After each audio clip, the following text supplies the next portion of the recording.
Hi, SP അരുളാണ്. ഒടുവിൽ Thiruvananthapuram corporation mayor കഴിവുകേട് തുറന്ന് സമ്മതിച്ചിരിക്കുകയാണ്.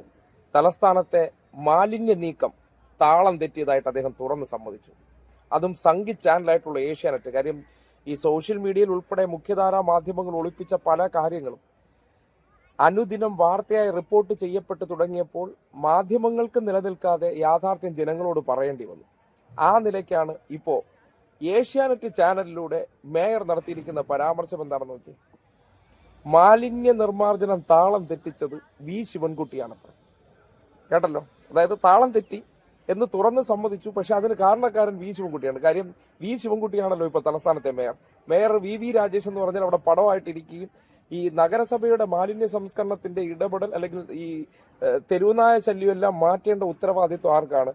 ഈ അവിടുത്തെ നിലവിലെ മന്ത്രിയായിട്ടുള്ള വ്യക്തിക്കാണെന്നാണ് പറയപ്പെടുന്നത്. അതായത് ആ കസേരയിൽ നിന്ന് അന്തസ്സായിട്ട് എണീറ്റ് പോകാൻ പറ്റൂ എന്ന് മലയാളികൾ അല്ലെങ്കിൽ തലസ്ഥാനവാസികളെ കൊണ്ട് ചോദിപ്പിക്കുന്നൊരവസ്ഥ നമ്മുടെ നാട്ടിൽ നിങ്ങൾ ഒരു ചില ആയിട്ട് ആൾക്കാരെ കണ്ടിട്ടുണ്ട്. അത് എന്ത് പിഴവ് അവരുടെ കയ്യിൽ നിന്ന് സംഭവിച്ചാലും ഒരിക്കലും അവർ സമ്മതിക്കത്തില്ല.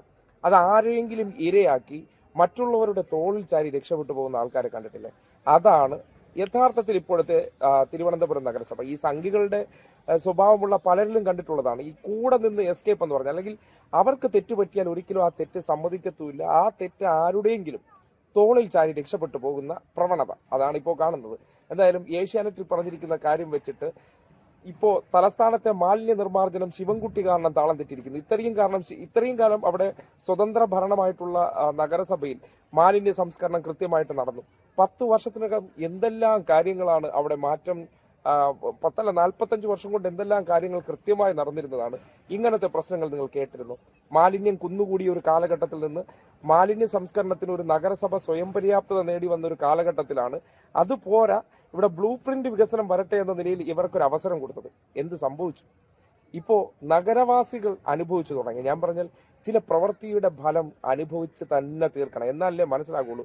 നിങ്ങൾക്ക് താരതമ്യം ചെയ്യാൻ പറ്റണമല്ലോ. എന്ത് വിഷയത്തെക്കുറിച്ചും മറ്റുള്ളവരുടെ വാചകങ്ങൾ കേട്ട് അതിൽ ആ പ്രലോഭനങ്ങളിൽ വീണ് നിങ്ങൾ അതായിരിക്കും ഗംഭീരം എന്ന് ചിന്തിക്കുന്നവർക്ക് ഇത് അനുഭവത്തിന്റെ അടിസ്ഥാനത്തിൽ ഇന്നലകളിൽ ഈ ദുരനുഭവം നിങ്ങൾക്ക് നേരിടേണ്ടി വന്നിരുന്നോ? ഇതിനെ സംബന്ധിച്ച് ഇടപെടാൻ കാര്യം അതിനൊരു കാര്യമേ ഉള്ളൂ. വീടുകളിൽ, നേരത്തെ ഞാൻ പറഞ്ഞിട്ടുണ്ട്, വീടുകളിൽ ഇത്തരം കാര്യങ്ങളൊക്കെ ചെയ്തിരിക്കണം. ഏതെങ്കിലും ഒരു സംഖ്യ നിങ്ങൾ നോക്കി, വീട്ടിന് വേണ്ടി 10 പൈസയുടെ ഗുണമില്ലാത്തവരാണ് സ്വയം സേവകൻ എന്നാണ് അവർ പറയുന്നത്. അതായത് അവരെ സ്വയം സേവിച്ചുകൊണ്ട് നടക്കുന്ന വ്യക്തിയാണ്. അവനവന്റെ കാര്യം, അവനവനിസം. അതിനപ്പുറത്തേക്ക് മറ്റുള്ളവന്റെ പ്രശ്നം നേരിടണമെന്നുണ്ടെങ്കിൽ ആ രീതിയിൽ പരുവപ്പെട്ട് വളരേണ്ടിയിരിക്കുന്നു. ആ രീതിയിൽ പരുവപ്പെട്ട് വളരാത്തവരാണ് സംഖ്യയായി മാറിയത് കൊണ്ടാണ് എന്ത് ചെയ്യാൻ കഴിയാത്തത്. ഇത്തരം ജനകീയ പ്രശ്നങ്ങൾക്ക് ഇവർക്ക് വേണ്ടത്ര ഇടപെടൽ നടത്താനും കാഴ്ചപ്പാടും ഇല്ലാതെ പോകുന്നു. കാര്യം വീടെങ്കിലും ഒന്ന് അടിച്ചുവാരി തൂക്കണവനല്ലേ എങ്ങനെയാണ് ഈ മാലിന്യ നീക്കം ചെയ്യുന്നതിനെ സംബന്ധിച്ചുള്ള പ്രാഥമിക ബോധം ഉണ്ടാവുള്ളൂ.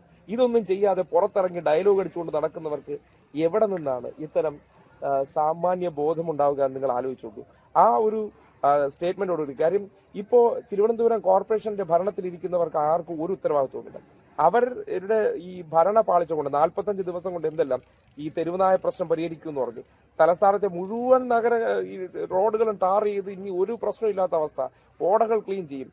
ഇനി തിരുവനന്തപുരം നഗരത്തെ വേറെ ലെവലാക്കും എന്ന് പറഞ്ഞു. എന്താ ആയില്ലേ? ഈ അപ്പോഴാണ് ഇറങ്ങി നിന്നിട്ട് ഇത് എൻ്റെ കുറ്റമല്ല, ശിവൻകുട്ടിയുടെ കുറ്റമാണ്.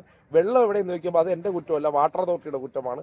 അല്ലെങ്കിൽ വെളിച്ചം എവിടെയെന്ന് ചോദിക്കുമ്പോൾ അത് എൻ്റെ കുറ്റമല്ല, ഇലക്ട്രിസിറ്റി. ഇപ്പോൾ എല്ലാം ഡിപ്പാർട്ട്മെന്റുകളാണ് സർക്കാരിൻ്റെ കയ്യിലിരിക്കുന്നത്. അപ്പോൾ അങ്ങനെ സർക്കാരാണ് ചെയ്യുന്നതെങ്കിൽ എന്തിനാണ് ഇങ്ങനെ നഗരസഭാ ഭരണത്തിൽ വേറെ ആൾക്കാർ? അവരെയും കൂടെ അങ്ങ് ഇറക്കി വിട്ടിട്ട് അതുകൂടെ സർക്കാരിനങ്ങ് നോക്കിയാൽ പോലെ. ഇവരെന്തിനാ അവിടെ മറ്റേ മടൽ കണക്ക് എടുത്തിരിക്കേണ്ട കാര്യം? അപ്പോൾ ജനം മനസ്സിലാക്കേണ്ട ഒരു കാര്യം, കഴിവുകേട് സംഭവിച്ചിരിക്കുന്നു. അതിൽ ഇപ്പോൾ പഴിചാരി രക്ഷപ്പെട്ടു പോകാനായിട്ട് മാധ്യമങ്ങൾ അവസരമുണ്ടാക്കുകയാണ്. അതിന് ഒരു കാര്യം കൂടി, എന്തായാലും ഈ ഓൺലൈൻ മാധ്യമങ്ങൾ ഇല്ലായിരുന്നുവെങ്കിൽ ഇവർ എത്ര സേഫ് സോണിൽ കളിച്ചേനെ.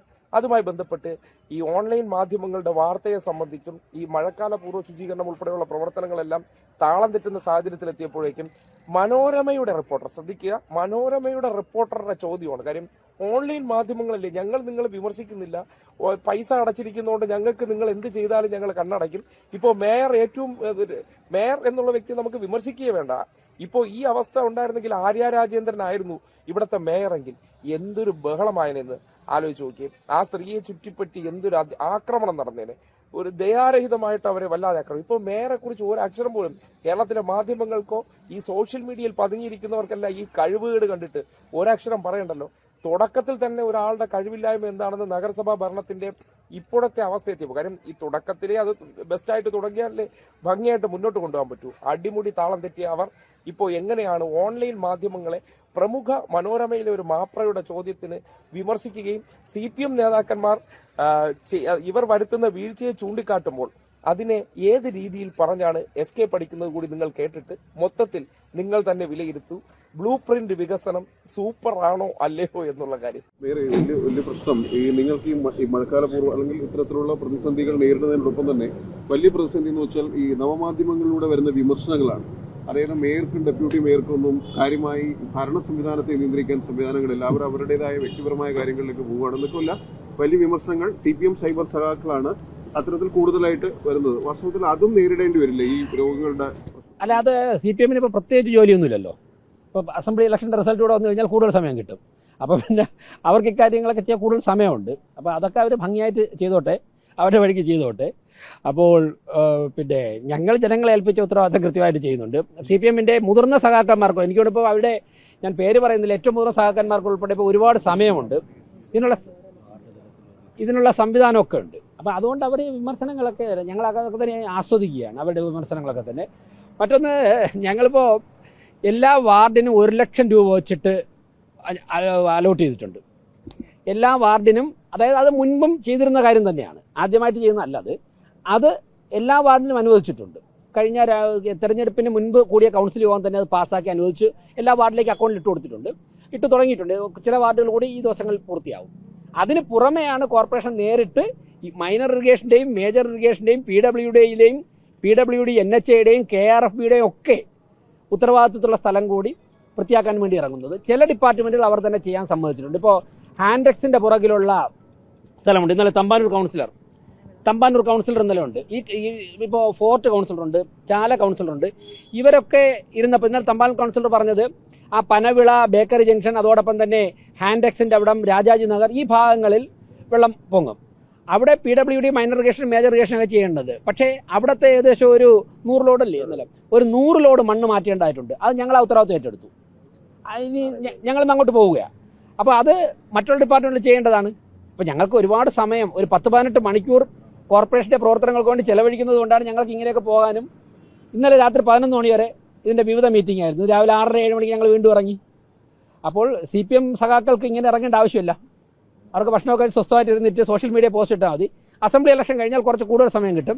2020 കഴിയുമ്പോൾ പൂർണ്ണ സമയം കിട്ടും. എല്ലാം